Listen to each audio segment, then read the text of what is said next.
Halos 2 oras lang mula sa Clark International Airport, mararating na ang isa sa mga islang nagpamangha at nagpabighani sa pangalan ng Pilipinas sa buong mundo. Ang islang mahirap daw kalimutan, kaya't binabalik-balikan. Tinaguri ang surfing capital of the Philippines ang Siargao. Pero sa mga nagdaang taon, nakikilala na rin ang isla sa iba't ibang paandar nito na talaga namang patok sa mga lokal at dayuhang turista. Ako si Von Belinario at samahan niyo kong mamasyal at mapawaw sa isla ng Siargao. Ano nga bang pagpunta sa surfing capital of the Philippines kung hindi tayo magsusurfing? Bago ang pagsabak sa mga alon, may short surfing lesson muna kasamang batikang surfer na si Elaine Abonal. After nyan, laban na tayo sa pagsusurf.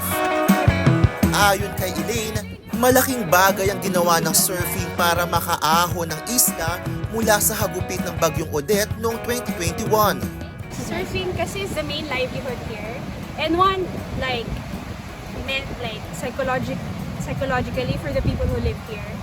Kahit nasira na lahat, may alon pa rin. Which is the reason why we're here, the reason we have fun. The day after, people were surfing. So psychologically, it reminded us of how much we love the ocean and surfing. So whatever happens, andyan pa rin. After surfing, it's time for island hopping. Siyempre, hindi natin pinalagpas na mabisita ang 3 sa mga sikat na island destinations sa Siargao, ang Guyam, Naked at Daku Island. Kasama na riyan na marinig ang reggae trio sa isla, ang Joey and Roots. Pati na ang ma-experience ang iconic Siargao Lunch. Hindi rin natin pinalagpas ang pagkakataong mabisita ang mga cute na corgis sa Isla Corgis sa Katangnan, Siargao. Ito ang kauna-unahang corgi cafe sa Pilipinas. Ayon sa fur parent ng mga corgi, nakuha nila ang ideya na magtayo nito nang bumisita sila sa Thailand. Because of course my partner loves corgis. And there was this time after the Typhoon Odette when we were forced to go back to Manila while our corgi was in heat. So we went to Manila and did a stud service there before going back to the island. And supposedly the corgis were supposed to be born in Manila, but we ended up raising them here instead. And instead of selling them, we decided to keep them all. And of course, to keep them all, we needed to find a sustainable solution to keep them.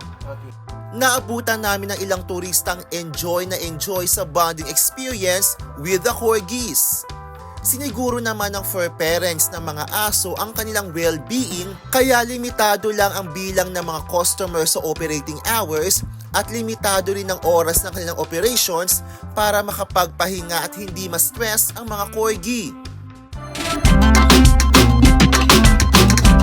Kung sa araw, surfing at island tour yung pwedeng gawin dito sa Siargao, pagsapit ng dilim, itong kahabaan ng tourism road dito sa General Luna ay nagsisilbing party area para sa mga turista.